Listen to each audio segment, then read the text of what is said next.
Terkait dengan orang-orang yang tidak berhaji, maka peluangnya kita lihat di Al-Bukhari, misal nomor hadis 969, riwayat Ibnu Abbas radhiyallahu taala anhuma. Apa yang disampaikan? Nabi SAW menyampaikan, "Aw kama qala, ma min ayyamin al-'amalu salihu fihinna ahabbu ila Allah." Ya, tidaklah ditemukan perjalanan waktu, hari-hari yang saat kita mengerjakan amal soleh, langsung disebutkan. Fihinna, di waktu-waktu itu ahabbu ila Allah, naik statusnya menjadi dicintai oleh Allah Subhanahu wa taala. Yakni, ya, apa yang dimaksudkan itu hari-hari itu adalah al-ashru min Dzulhijjah atau ayyamul ashri min Dzulhijjah. 10 hari pertama di bulan Dzulhijjah, atau kama qala Rasulullah sallallahu alaihi wasallam, 10 pertama di bulan Dzulhijjah. Ya, 10 awal. Jadi kalau kita rentangkan 1 sampai dengan 10, di sini bagi yang tidak berhaji juga ada satu nas yang spesifik memberikan sebuah isyarat, walaupun isyarat ini berlaku umum, artinya bagi yang berhaji dengan tidak berhaji. Ya, tapi kalau kita tarik kepada yang tidak berhaji, maka spesifik untuk yang tidak berhaji. Ya, dalam pemahaman ini. Jadi ada 10 hari pertama, ini 1 sampai dengan 10, berlaku juga bukan hanya untuk yang berhaji. Bagi yang berhaji, dia persiapan puncak haji. Bagi yang tidak berhaji, bagaimana? Ya kan? Maka, disamakan oleh Nabi, perbanyak amal saleh. Seperti orang yang sedang berhaji beramal saleh. Maka dari itu ulama sepakat semua. Ya, selain didapatkan isyarat di Al-Quran, seperti di Quran surah 89 tadi, kita bahas, Al-Fajr, ayat 1 sampai dengan ayat keempat, di sini hadisnya jelas. Dan ulama semua menyampaikan pesan-pesan ini. Bahkan kadang ada yang menegaskan, kebanyakan karena orang fokus di Ramadan, kan, orang merasa cukup dengan Ramadan, sehingga ketika tiba momentum yang sangat berharga ini, orang kurang fokus dalam mendapatkan informasi tentang keistimewaannya. Maka banyak ulama mengingatkan lagi. Ya, banyak ulama mengingatkan, baik yang terdahulu kita dapati jejaknya di kitab-kitab mereka, ataupun yang kontemporer sekarang. Mengingatkan kembali, sampaikan pada orang-orang, ingatkan pada keluarga bahwa ini sesuatu yang paling utama. 10 hari pertama, teman-teman, di awal bulan Dzulhijjah itu kesempatan mengumpulkan amal saleh. Bentuknya apa? Ya, sama persis dengan persiapan orang yang akan menunaikan haji. Ya, sholat perbanyak misalnya. Ya, sholat malam, sholat sunnah, interaksi dengan Al-Quran, bersedekah, bersalawat pada Rasulullah SAW, beristighfar, kan? Mengondisikan hati, digabungkan bisa lewat puasa, kan? Boleh, puasa di bulan Hurum itu boleh, kan Dzulhijjah termasuk bulan Hurum, ya, ya kan 3 berurutan, ya, di Dzulhijjah, ya, kita dari Dzulqa'dah dulu, Dzulqa'dah, kemudian Dzulhijjah dan Al-Muharram, lalu Rajab, ya, itu bisa berurutan di 3 bulan ini kita masuki bulan Hurum. Nah, Dzulhijjah termasuk bulan Hurum, maka kalau kita puasa, boleh kita perbanyak.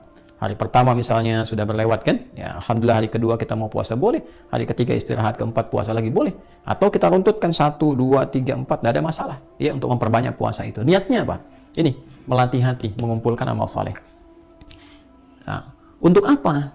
Nah, ini yang paling pentingnya. Jadi ternyata ketika orang-orang yang berhaji itu menyiapkan amalan mereka ke Masjidil Haram, ya, itikaf lagi, sholat lagi, istighfar lagi, banyak berdoa lagi, supaya mereka punya suasana hati yang terkoneksi untuk beribadah kepada Allah dan mendekati Allah di tanggal ke-9 saat wukuf. Orang yang tidak berhaji diberikan oleh Nabi SAW sinyal-sinyal untuk menunaikan satu amalan yang tidak sama dengan orang wukuf, tapi esensinya bisa mendapatkan hasil yang serupa dari sifat mabrurnya. Apa itu? Turunkan hadisnya. Ini hadis Muslim belum kita turunkan. Yang hadis Muslim, ya, nomor hadis 1162, ditemukan juga di At-Tirmidzi. At-Tirmidzi. Nomor hadis 749. Ya. Lihat di rawinya, ya. Abu Qatadah radhiyallahu taala anhu. Ya. Baik, dari Nabi sallallahu alaihi wasallam, baik, perhatikan kalimat nabinya. Atau kama qala Rasulullah sallallahu alaihi wasallam, "Siyamu yaumi Arafah. Anni ahtasibu 'ala Allah an yukaffira sanatil ba'daha." Ya, al-kafir sanatil lati ba'daha wa sanatil lati qablaha. Jelas, ya? Baik. Siyamu yaumi Arafah. Bahwa siam, puasa itu. Yaumi Arafah, yang dilakukan, ya, pada, nah ini waktunya. Jadi di sini dharaf menunjukkan kepada waktu. Ada yang memahami yaumi Arafah tepat saat orang berwukuf, waktunya orang wukuf di Arafah. Ada yang memahami di penanggalan yang sama dengan orang wukuf. Jadi kalau sana tanggal 9, tempat lain tanggal 9, walaupun berbeda momentumnya, di sana wukuf, di sini misalnya belum nyampe, maka sama-sama ketika dipahami tanggal 9, ya, itu dimaksudkan pada harinya, tanggal 9 Dzulhijjahnya. Jadi bagi orang yang wukuf, dipahaminya saat wukufnya, di waktu setempat, saat wukufnya, tanggal 9. Ya, bagi orang yang tidak wukuf, ya tinggal dilihat. Bagaimana kemudian keadaan di sekitarnya, tempat setempatnya. Ya, kalau dia bersamaan misalnya, samaan dengan orang yang wukuf, tanggal 9-nya sama, di waktu yang serupa, harinya sama, maka saat wukuf, di sini pun kemudian menunaikan puasa. Tapi kalau misalnya perbedaannya di sana, hilal sudah masuk waktunya, sudah tampak, dari segi hisab juga sudah tampak, misalnya kan, atau di tempat lain hisabnya belum masuk, misalnya ru'yatnya nggak tampak, maka boleh jadi bisa berbeda. Di sana tanggal 9-nya hari A, di sini hari B misalnya, maka yang diambil waktunya. Ya, diambil apa? Waktunya. Singkatnya adalah, ini tanggal 9, ini pun tanggal 9. Tuh. Di puasa yang ditunaikan pada tanggal 9 Dzulhijjah itu, di saat orang-orang yang wukuf di Arafah, siyamu yaumi Arafah, di hari orang-orang saat wukuf di Arafah, ya kan? Tanggal berapa? Tanggal 9. Ketika di tempat lain didapatkan tanggal 9, di tanggal 9 Dzulhijjah, di sana wukuf, sini puasa. Itu yang dimaksudkan. Jadi yang di sana sedang berwukuf, di sini puasa. Nah, ini bukan puasa biasa. Tidak sama dengan puasa biasa, ya. Puasa-puasa baik dari segi waktunya pun dari segi penekanan amalannya. Saya ulang ya, baik dari segi waktunya, spesifik tanggal 9 Dzulhijjah, atau dari segi penekanan amalannya. Baik ya? Jika kita masuk ke bulan Ramadan misalnya, apa yang ditekankan di bulan Ramadan? Ya, mendekati Allah Subhanahu wa taala lewat peningkatan amal saleh, kan? Menahan nafsu, mengondisikan jiwa, kemudian tingkatkan ibadah kita siang dan malam dan seterusnya. Yang ini spesifik, teman-teman. Ada tafsir langsung dari Nabi sallallahu alaihi wasallam. Apa tafsiran dari Nabi? Perhatikan kalimatnya. Anni ahtasibu 'ala Allah Subhanahu wa taala. Sungguh aku berharap pada Allah Subhanahu wa taala, di antara pahala dari puasa ini adalah yukaffiru sanatil lati qablahu atau ba'daha, di riwayat Muslim, ya. Dan juga di At-Tirmidzi, wa sanatil lati qablahu. Jadi aku berharap bisa menggugurkan dosa-dosa setahun. Ya. Gugur dosa setahun yang akan datang, oke? Dan setahun yang telah berlalu. Tuh. Saya akan agak pelan-pelan menerangkan di sini. Keutamaan puasa tanggal 9 Dzulhijjah. Bila orang berhaji, dia berwukuf di sana. Orang yang tidak berhaji, dia berpuasa. Dan di sini inti haji, al-hajju Arafah. Dan di sini inti untuk mendapatkan mabrur bagi orang puasa. Kata Nabi, orang-orang yang berpuasa di tanggal 9 Dzulhijjah ini, ya kan? Aku sangat berharap kepada Allah untuk memberikan pahalanya, keutamaannya, ya kan? Selain pahala yang Allah berikan berupa nilai-nilai kebaikan, keutamaannya apa? Ya, yukaffiru sanatil lati ba'daha wa sanatil lati qablaha. Atau kama qala Rasulullah SAW, bisa menggugurkan, menghapuskan dosa-dosa setahun yang akan datang. Nah, ini bagaimana memahaminya nih? Ya? Dan setahun yang berlalu. Ini mungkin kita bisa pahami nih, kan? Dengan tidak lebih sulit dibandingkan dengan yang pertama nih, memahami setahun yang akan datang itu bagaimana. Nah, jangan keliru memahami bahwa kalau sudah puasa tanggal 9 Dzulhijjah itu bebas dari dosa setahun. Ini bahaya, kan? Bahaya kalau pemahamannya begitu. Ntar orang korupsi dianggap biasa saja karena udah bebas dari dosa, ya kan? Nyuri sendal bahkan di masjid dianggap biasa. Karena apa? Karena merasa sudah diampuni dosa. Bukan itu yang dimaksudkan. Yang dimaksudkan adalah, perhatikan baik-baik, orang yang puasa di tanggal 9, dia memusatkan amalan untuk introspeksi, muhasabah, seperti orang yang wukuf di Arafah. Ini kuncinya. Di saat orang wukuf di Arafah, dia mengenal dirinya, mengenal Allah Subhanahu wa taala, mengenal lingkungannya, memahami kenapa dia sebelumnya jauh dari Allah, mengoreksi diri, introspeksi dirinya, muhasabah. Makanya dia banyak bertobat, banyak istighfar kepada Allah Subhanahu wa taala, banyak berdoa, banyak memohon kebaikan. Nah, di saat yang sama ketika orang tidak berhaji, dia puasa. Di tanggal 9 ini, dia melakukan hal yang serupa dengan orang haji. Apa yang dia lakukan? Dia introspeksi diri. Dia bermuhasabah, dia merenung. Ya. Walaupun dia tidak wukuf seperti orang haji, ya, tapi di tempatnya saat dia menunaikan puasa itu dia mengoreksi dirinya, mengevaluasi dirinya. Apa perjalanan setahun ke belakang minimal yang bisa direview? Hubungan dia dengan Allah misalnya yang kurang, dia bermunajat, kurang mendekat kepada Allah, kurang rakaat dalam salat, tuntutan dunia banyak tapi bekal akhirat sedikit, kewajiban menunaikan perintah Allah tidak terlaksana dengan baik. Dia evaluasi, apa yang membuat kita selama ini jauh dari Allah, apa yang menghambat saya menunaikan salat dengan baik, bangun malam untuk dekat dengan Al-Quran, apa yang menghambat itu semua. Introspeksi diri, introspeksi. Dan ini nggak mungkin bisa dilakukan kalau nggak ada persiapan dari sebelumnya. Makanya tanggal 1 Dzulhijjah, 2 Dzulhijjah itu penting dibangun persiapan supaya tanggal 9 optimal, karena penekanannya di sini. Penekanannya di sini. Jadi nggak mungkin orang tanggal 9 itu bisa puasa dengan baik. Kalau cuma nahan lapar dan haus bisa ya? nahan lapar dan haus dari mulai ya fajar sampai dengan maghrib, insya Allah bisa dilakukan. Tapi kalau menjalani puasanya seperti ini dan introspeksi diri, menata diri lebih baik, melihat tautan-tautan dengan sekitarannya, memperbaiki, mendekati Allah dengan ya semaksimal yang bisa dia lakukan, itu nggak mungkin bisa dilakukan tiba-tiba tanggal 9 begitu, nggak bisa. Kecuali ada persiapan sebelumnya. Dia tingkatkan bacaan Qur'annya, di latihan puasa sebelumnya, sehingga puncaknya ketika tanggal 9 Dzulhijjah. Puasa dia di momentum ini, dia merasakan kenikmatan yang tidak dirasakan sebelumnya. Di titik itulah kemudian muncul kesadaran untuk mendekati Allah Subhanahu wa Ta'ala. Maka apa yang terjadi? Ya, saat dia punya kesadaran, dia merasakan kedekatan lebih dengan Allah ketika dia berbuka, suasana lebih tenang, lebih nyaman. Dan saat merasakan kenikmatan, kenyamanan, kebaikan itu dia bertakbir persis sama seperti orang meninggalkan padang Arafah menuju Muzdalifah. Dia berzikir, ya berzikir. Fa idza afadtum min Arafatin fadhkurullaha 'indal masy'aril haram. Kalau kamu sudah selesai di Arafah, kata Allah, ya coba dicek di Quran surah Al-Baqarah, ya dari ayat 198 sampai 199 itu. 198 ya, laisa 'alaikum junahun an tabtaghu fadlan min rabbikum fa idza afadtum min Arafatin fadhkurullaha 'indal masy'aril haram.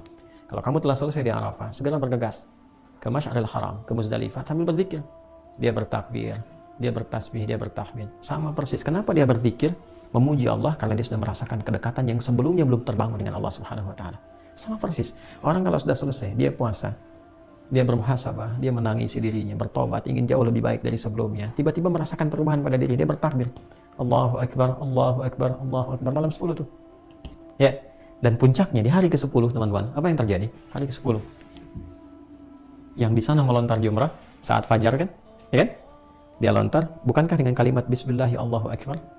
Dan yang dilontar itu Aqabah kan? Tadi kita bahas menjelang Isya. Aqabah itu kan gambaran dari keadaan diri kita. Nafsu. Bukan dari faktor orang dekat, wusta atau orang jauh, ula, tapi dari diri kita sendiri.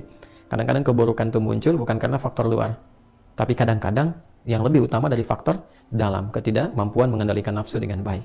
Nah, nafsu ini yang dilontari, sifat-sifat buruk dalam nafsu. Oh, ini yang kurang bagusnya. Oh, ini yang sifat-sifat yang tidak baiknya. Lontar. Dan ketika akan lontar, Bismillahirrahmanirrahim. Sehingga dengan lontaran itu kita merasakan perubahan pada diri pribadi. Setelah itu menghadap ke arah kiblat, kita bacakan inni wajjahtu wajhiya lilladzi fataras samawati wal arda hanifan musliman wa ana minal musyrikin. Ya Allah, aku menghadap pada dirimu, menghadapkan diriku sepenuhnya. Ya Allah, aku bertawakal, pasrah pada Engkau penguasa langit dan bumi. Inna salati wa nusuki wa mahya wa mamati lillahi rabbil alamin. Kalau selama ini aku salat, ya Allah, ya, dan saya bermanasik sampai sekarang saya datang, ya kan? Saya hidup selama ini, bahkan saya wafat sekarang pun saya pasrah. Sekarang saya menyadari hakikat kehidupan saya pasrah kepadamu. La syarikalah wa bidzalika umirtu ana minal muslimin. Saya berjanji tidak akan pernah melanggar ketentuanmu, apalagi berbuat musyrik. Sejak saat ini saya akan berjanji mematuhi dirimu, ya Allah, mematuhi segala perintahmu, taat kepadamu, ya kan? Nah, itu dia menghadap, makanya setelah itu dia tawaf kan? Tanggal berapa itu? Tanggal 10.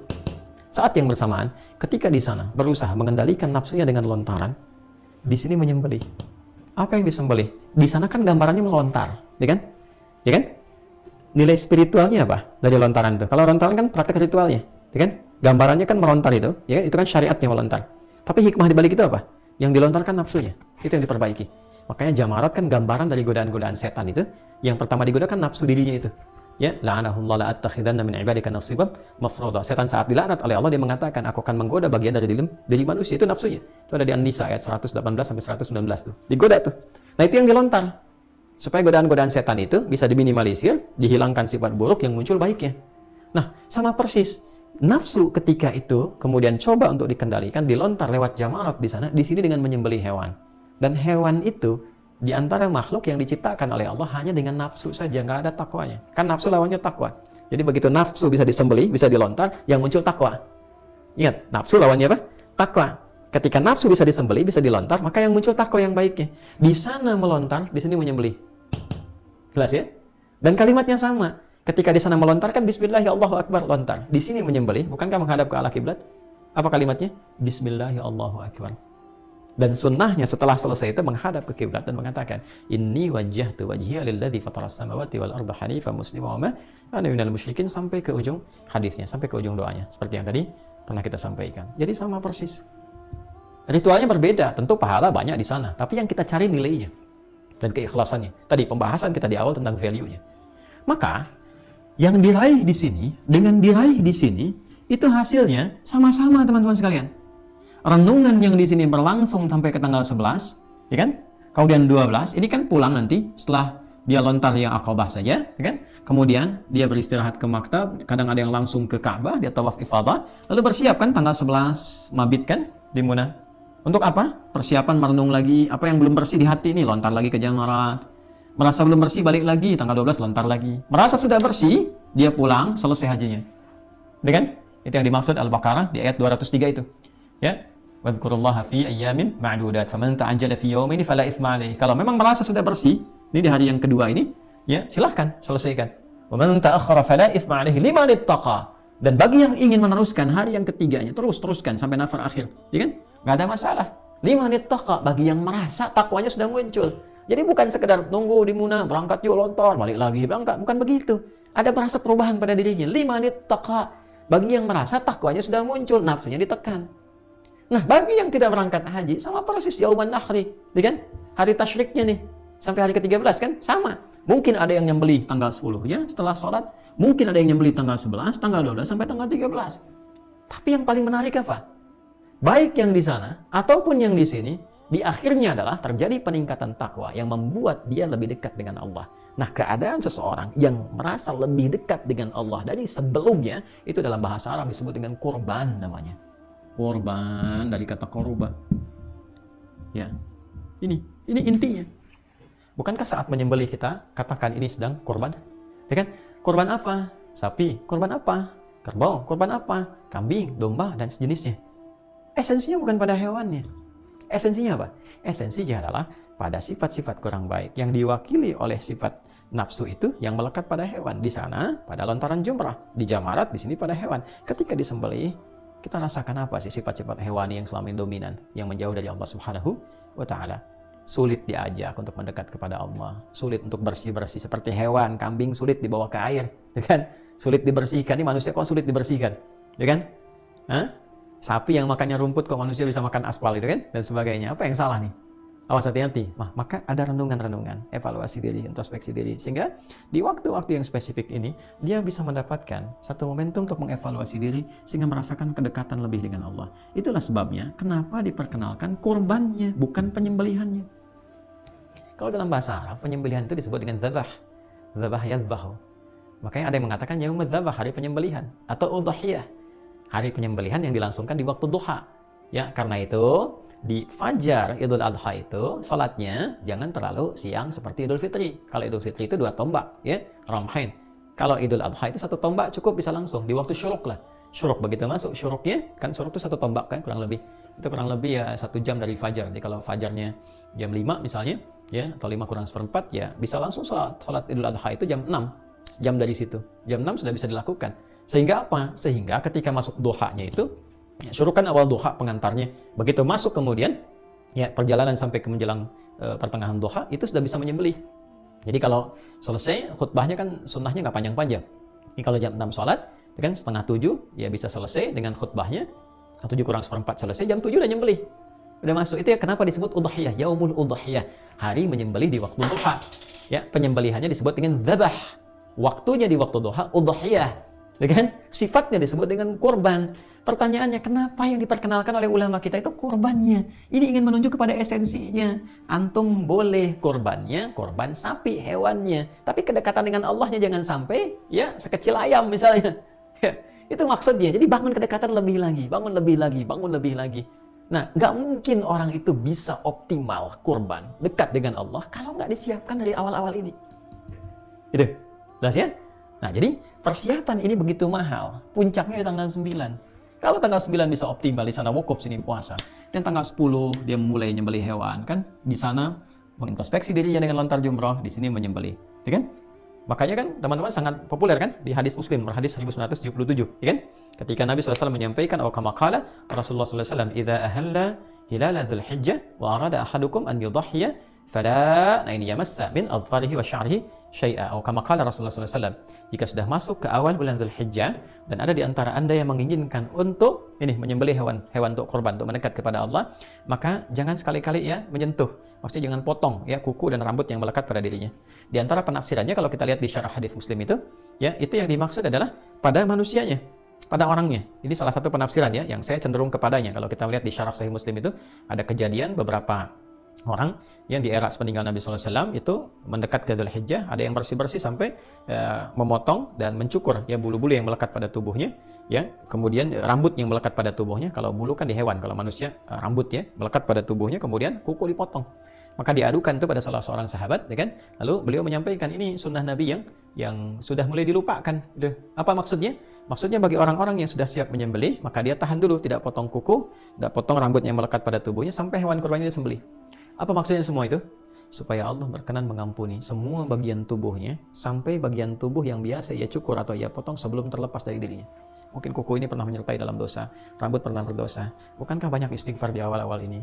Dipuasain, minta ampunan sama Allah. Sehingga ketika dipotong, itu sekaligus dipotong dalam keadaan bersih yang sudah lepas dari dosa-dosa. Itu maksudnya.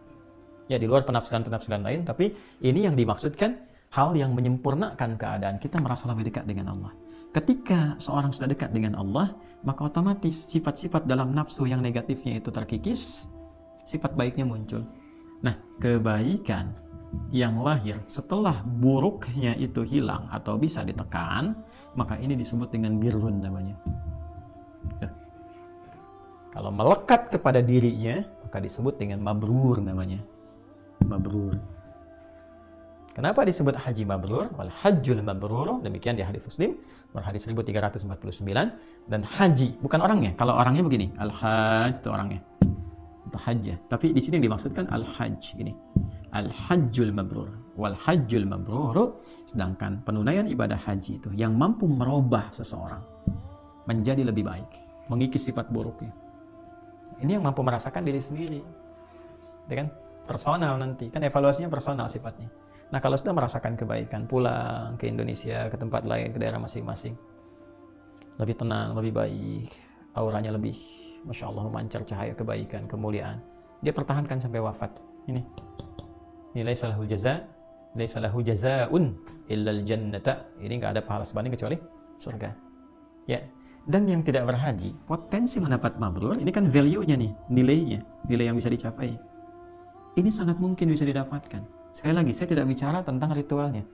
Kalau ritualnya nggak semua orang bisa mengerjakan, maka yang terpanggil optimalkan setelah sampai di sana.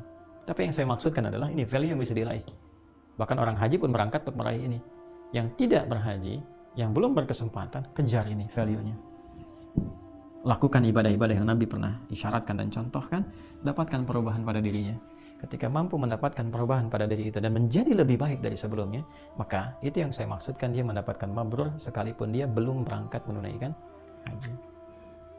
Nah, ini teman-teman sekalian yang menjadikan 10 hari pertama bulan Dzulhijjah itu begitu istimewa dan nilainya tinggi sekali. Sampai ada yang menyifati bahwa bahkan dibandingkan dengan Ramadan pun ini bisa ada keunggulan yang tidak bisa disamai dengan Ramadan. Ya, tentu Ramadan punya keunggulan, khususnya di malam Al-Qadarnya misalnya, okay? Tapi di sini ada keunggulan lain yang nggak bisa dicapai saat Ramadan.